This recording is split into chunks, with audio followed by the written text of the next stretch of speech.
well as Wednesday, and you all know what that means. As you know, probably for WWE Evolve, the main event features, of course, the Men's Evolve Championship. Aaron Rourke defends his belt against the man who's been pursuing this belt even during, of course, the war between the PC guys and the ID guys. But the real question is, will Aaron Rourke survive another defense, or will Harlem Lewis finally obtain what he's been aiming for? That is something we're going to see.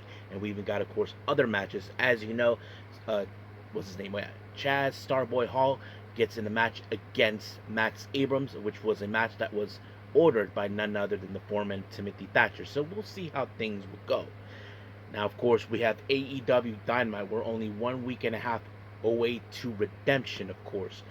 We're going to see some interesting things are going to happen as we get there. But also, do not forget we have the All In show taking place next month. So we're on two different roads. But however, we're going to be hearing from Kenny Omega addressing, of course, as the AEW World Champion and all this other stuff that definitely we're going to be seeing. We even have, of course, the International Championship on the line. Kyle Fletcher defends it against Commander and plenty other things as well.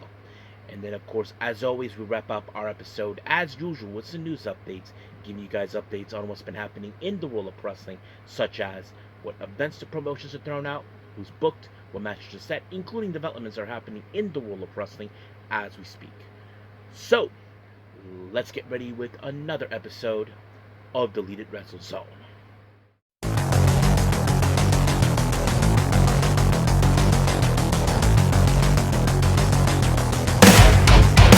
Are you ready?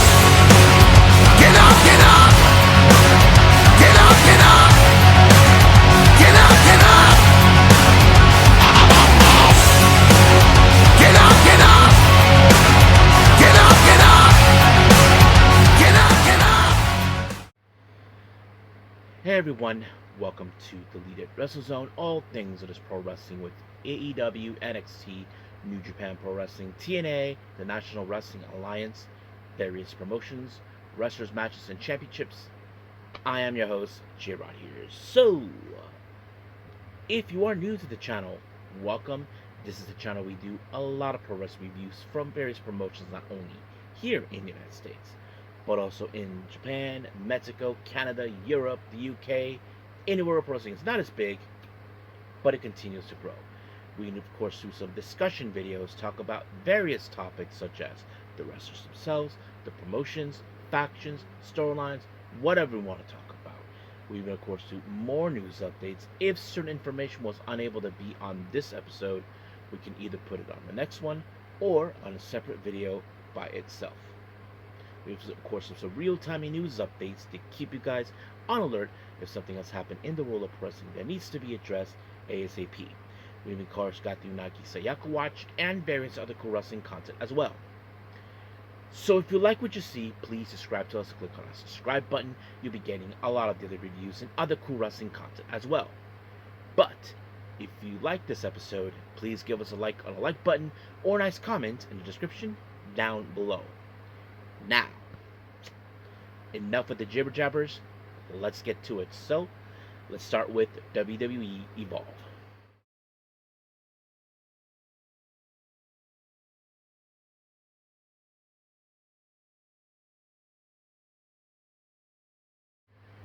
Alright, WWE Evolve. We opened up with singles action. As you probably remember last week, our foreman Timothy Thatcher told that cocky prick Max Abrams that he'll be in the match against Chaz Starboy Hall. Now remember, ever since Starboy made his debut in Evolve, the Mock Squad were trying to recruit him, but he declined, of course, because he was not in this whole Mock Squad thing, and then he got himself jumped out. But now he gets a little measure of payback against Max Abrams. Now things were looking well from the very beginning. But of course, wherever he goes, the little kiss asses were right behind him. Of course, the Mock Squad tried to intervene, but thank God for the other guys, Cappuccino Jones, Sam Holloway, and Marcus Mathers, who still has their fair issues towards them, got a measure of age. But however, Cappuccino made a misfire onto Starboy, costing, of course, the match when Max Abrams applied the main objective. And just like that, 1, 2, 3, Abrams won the match. which was a huge disappointing for Starboy. But of course, you can tell that Starboy was not happy about how things went down. But we'll see where it goes from there. Now, our foreman went to check up on Harlem Lewis to see how his mental game is going.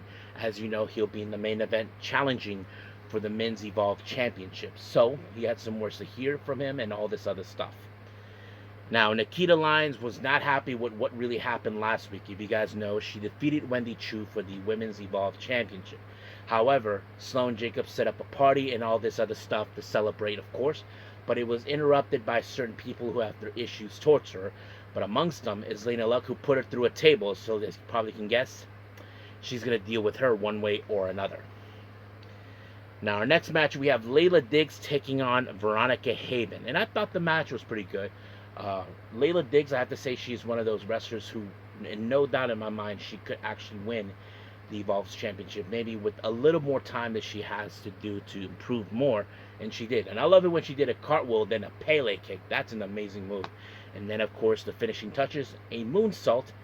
1, 2, 3, adios. And then, of course, now we move on to our, well, before the main event, of course, just like what happened with Harlem Lewis, Timothy Thatcher went to see Aaron Rourke. How is he doing mentally, ready for this match? But at the same time, while this was that was happening, we did see, of course, Starboy asking Cappuccino about what happened. So he admitted, saying, "Look, it was a mistake. I was trying to get the guy, I was trying to get him behind you, but I missed. That was one thing." However, of course, Timothy Thatcher, who can't stand a Mog Squad, decided that he's going to take care of it one way or the other, and that's exactly what he's going to do. So we may see an 4-on-4 type of match at some point. So we'll see.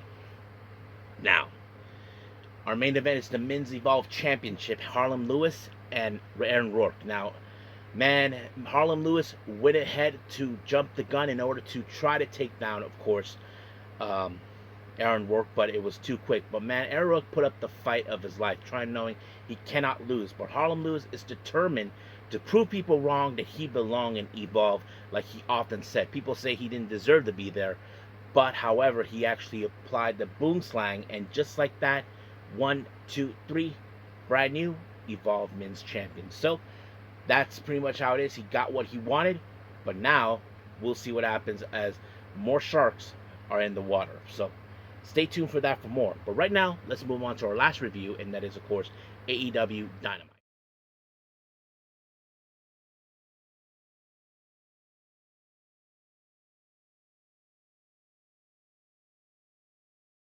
Alright, AEW Dynamite. As I mentioned, we're only 1 week and a half away from Redemption. So a lot of things is going to happen to set up for that. Now, we opened up with the Death Riders doing a training session. As you know, Will Ospreay is training up for his upcoming All-In match in Wembley Stadium against Kenny Omega. But of course, Jon Moxley has to go out with his usual rant about his usual wisdom, about pulling the trigger and all that stuff, because he's fully aware how Will Ospreay and Kenny Omega are very close. But in his eyes, you have to do what is right. But of course, Will Ospreay, you can tell he's conflicted over this. So this is something that he does not want, but we'll see. Now, we opened up with the AEW World Tag Team titles. We have, of course, Adam Copeland and Christian Cage taking on members of the Death Riders, Wheeler Yuta and Daniel Garcia. Now, of course, we have seen how tactical, of course, the Death Riders are to try to weaken the one opponent to ensure the other one doesn't get in. And, of course, that's always been their play. But, however, in this case, of course, there were multiple times Christian tried to apply the kill switch, but unsuccessfully. But thank God for Copeland, took out Wheeler Yuta with the spear, but he was not the legal man. That was Christian, and just like that, 1, 2, 3, Christian and Cope went in the match. But however, we did see, of course, Claudio Castelloni and the Dogs attacking Christian and Adam Copeland, but all of a sudden the Bang Bang Gang showed up. And then, of course, Finlay was attempting to wipe out Christian Cage with Shillelagh, but thank God for Finlay, who, as you all know, has his fair issues towards him. So, however, Christian thought it was him who whacked him with the Shillelagh, but it wasn't him. He was trying to, it wasn't me, it was Finlay. But we all know that Christian had his fair issues towards, of course, Christian in the past. So we'll see how that plays out too. Now, we did see an interview with Andrade talking about, of course, the Don Callis family. As you know, he is still aiming for the AEW World title, but he is determined also to remove the titles that are in the possession of the Don Callis family, such as, of course, the AEW International Championship, the National, and the TBS. So, the obvious question is, how you know? So, that's one thing we definitely know about. Now, we did see an interview, the conglomeration, of course, as you all know, they are looking for opponents that will challenge them for the AEW World Trios titles, and the demand showed up. And of course, they claim that they're the ones who are going to take them out. However, they were ambushed from behind by, of course, those jerk offs, the Twisted Lethal Twist, and doing favors for the demand. They think that this is what's gonna solve their opportunity to win the trios belts. Well, we'll just have to wait and see, because I'm sure we'll see another person get involved, or two, or maybe more. Now, we move on to that. Our next match, we have Jake Doyle versus Andrade El Idolo. So it seems now that Andrade made his choice to go after the AEW National title, but he has to go against Jake Doyle. As you all know, he and Mark Davis became tag team partners until the Doyle got injured and such. And of course, Andrade was attempting to pick up the win, but then he took out the DM to, of course, wipe him out. But however, there was one thing I kind of missed. He had a ring with him, and that ring, of course, was the Dynamite Diamond ring. How did he get his possession? Well, he said it was a Will Ospreay. How you know? So he used that ring as a weapon, and after he defeated, of course, Jake Doyle. So we'll see what happens from there. Now, Kenny Omega made his way to the ring, talking about certain things about his match and all that, but all of a sudden the Bucks showed up, and they had a little surprise with them. So basically, they got rid of the AEW World title that was in the possession. As you all know, the type of coloring it was, thanks to MJF, so they gave him the original one that was supposed to have been the actual one, and that's exactly what happened. And then we've seen, of course, Will Ospreay talking to him about the match with MJF and all that, and then he said that a Dragon Ball Fresno says like this is more like the Goku versus Vegeta, and Kenny knows what he means by that, because it does feel like that in some ways. And then of course Kevin Knight showed up.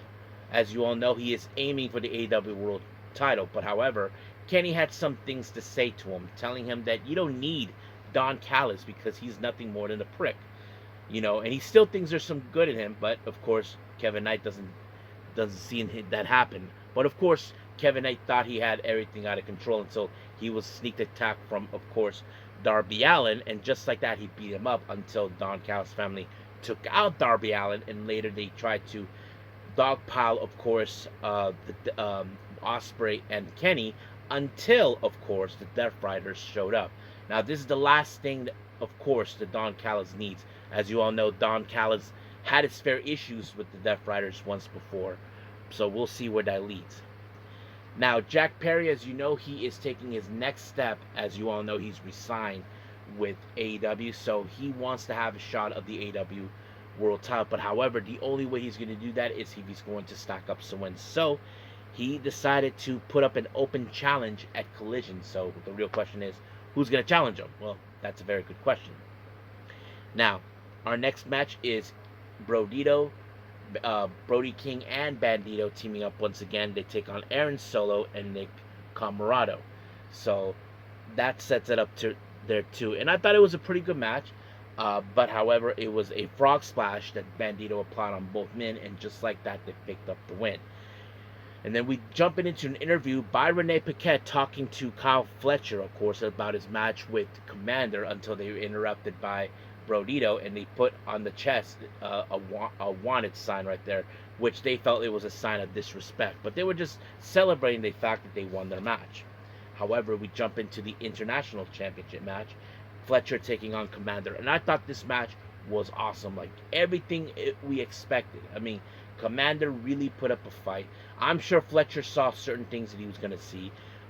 But he did put him away with the Brain Buster. And just like that, 1, 2, 3, he retained the championship. But however, of course, Fletcher decided to unmask him until Takeshita showed up. As you all know, he still has fair issues.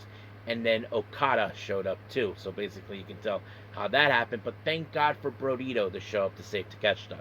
So you can tell how that went down. Now, Renee Paquette talked to Kenny Omega about what transpired. But of course, Darby Allin told him, you can't save Kevin Knight. He is the one person who cannot be saved. So the only way to do that is beat the sense out of him. But Jon Moxley shows up saying, even though he does not like Darby, he tells him he's right. Not a lot of people want to be saved. But Kenny refuses to believe that. Now, we did see the Brawling Birds, of course, once again. We haven't seen them for quite some time, but of course they were in Boston. Well, let's just say they were not happy that England did not win, of course, the advance in the World Cup, that sort of thing. And of course, they know how Boston love their drinking. So they are going to say they're going to set up a challenge in Wembley Stadium, which is back in their backyard. So I don't know exactly what the plan is. I wouldn't be surprised if this is the buy-in for them. So we'll see about that. Now Jericho put out a video promo sending a message to Tommaso Ciampa. Basically, he was not satisfied how this loss took place, but he told them that he'll bring the Painmaker in his backyard in Boston, Massachusetts. And of course, Ciampa saw that. He saw that he became something else, the Painmaker. Remember, he had another persona that was far more dangerous than anything. But however, Ciampa saw that, he even accepted the challenge, believing he'll walk away as the winner again. Darby Allin is now in a match against Brian Cage. Man, Brian Cage, of course, had his fair issues with Darby in the past during the Daily Time days, if you guys remember their history. But of course, Darby Allin only had to rely on his speed, and that's exactly what he did until, of course, Darby Allin had an open spot, took him out with the coffin drop, not once, but twice. And just like that, it was over. 1, 2, 3, Darby Allin survived. Now, Kyle Fletcher and Okada were not happy with Brodito getting involved, so basically they're challenging them in a tag match. So that is something we definitely would see. But Fletcher wants a shot of a Bandito putting the AEW International Championship on the line, so we'll see where that leads that to. Now, our final interview, Don Callis talking with Kevin Knight, of course, about the situation going on. And, of course, Don Callis being confident he is. And then Mike Bailey showed up, too.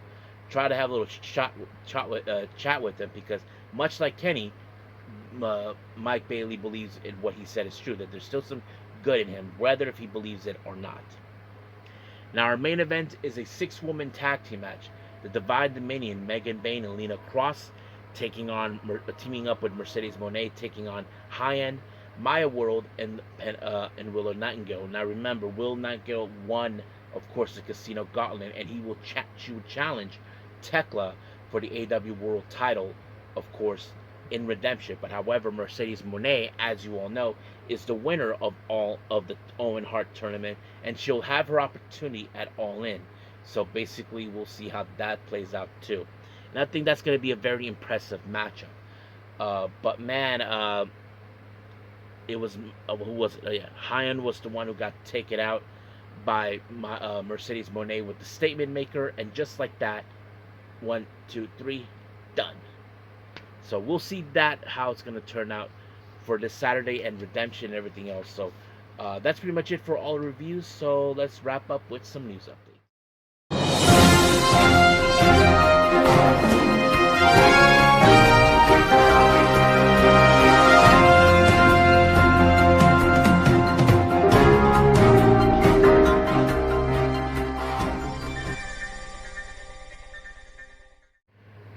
Okay, so welcome to our news updates. So let's begin with upcoming events, starting with GCW. Now, as you know, on the 18th of July, which is this Saturday, of course, in Dallas for the Life of a Boss, they announced the Viperous will take on Christian Napier of the Vandal 48.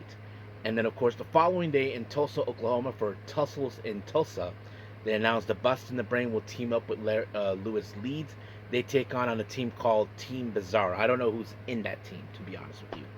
And then, of course, we had the Rude Awakening, which is the Minneapolis show on the 1st of August. Nick Gage will take on Darren Corbin. I don't know who that is either, but yes, those are pretty much it. We have Jersey Championship Wrestling for In Our House on the 26th of July. Kylie Alexis will take on Griffin McCoy. So that's pretty much it. What we had, of course, for upcoming events. On to some developments. Now, for those who are big fans of the Yoshi wrestling style, or more specifically, if you're fans of Tokyo Yoshi Pro Wrestling, well, we want to give congratulations to the retired Yoshi wrestler Nodoka Tenmo on the birth of her second baby. For many of you don't know this, back in 2022, of course, Nodoka Tenmo retired from pro wrestling, even graduated from Tokyo Pro Wrestling. Not to mention, if you guys know her history, her sister Yuki Aino, who had a different name, was also part of it. She even posted a update on her social media talking about this. Let me pull it up for all of you so I can read it to you guys, because I think this is a real nice thing coming from her.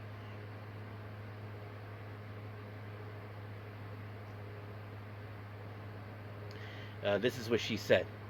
With my laid back sister giving birth to her second child, I've been heading home frequently, but the pregnancy, delivery, postmortem period, and childcare have been super intense. Everything. I'm glad I could be someone who's healthy and able to lend even a little support, I thought. Sis, you really did an amazing job from here on out. Keep pushing even harder. Go for it. So yeah, so Yuki Aino mentioned that she was absent many times on Tokyo Pro Wrestling, but she wanted to be there for her sister. For those who did not know this, these two ladies, both Yuki Aino and Nodoka Tenmo, were part of a tag team known as the Baraku Sisters.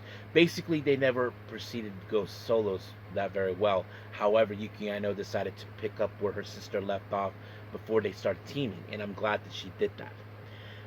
News on MJF. Many of you may have heard what's going on. He is taking a bit of a period time off, so still unclear what's going on, but there's been talks about plans for him in All In, so I wouldn't be surprised if he just pops up out of nowhere and hopes to get back to Triple B, which is something that he definitely wants. Now, many of you know Alex Marves. He was a commentator and also an interviewer in AEW. Well, I think he still is. It was told that he is now part of the Wrestling Observer Hall of Fame. You know, on Tony Khan kind of gave him the eligibility of induction. This is what he said, I think. I had to talk to Mr. Meltzer about this. At some point, when does Tony Khan start getting considerations for Pro Wrestling Observer Hall of Fame? Because how much more does he need to do before he start talking about putting him on the ballot? He's been able to accomplish in 7 years or so in AEW being around, unprecedented for that startup company, and it's doesn't show any signs of slowing down either. Yes, so yeah, basically Tony Khan is putting others before him, and I think Marves is really impressed and seeing that. So yeah, so that's great to hear from him. Scott D'Amore was talking about when Triple H got a hold of him. Many of you may remember the shocking news when TNA was relaunched again. Uh, Scott D'Amore was fired. Was like, what the fudge, that type of situation. And this is what he said. The first time I looked up my screen after I went public, the screen was full of messages, including one was Triple H. It was just, "Hey, are you okay?" Which I think is classy move. I mean, yeah, it does seem like a classy move. I mean, look, Scott D'Amore, we know he's probably shocked, and I think Triple H is trying to take advantage of that. But it is what it is. Now, many of you know this. Don Callis has been going back and forth with AEW and, of course, Maple Leaf Pro Wrestling. So he was on an interview with Sean Ross Sapp talking about his involvement with both companies, and this is what he said. Full credit to Tony Khan for allowing me to be able to go over to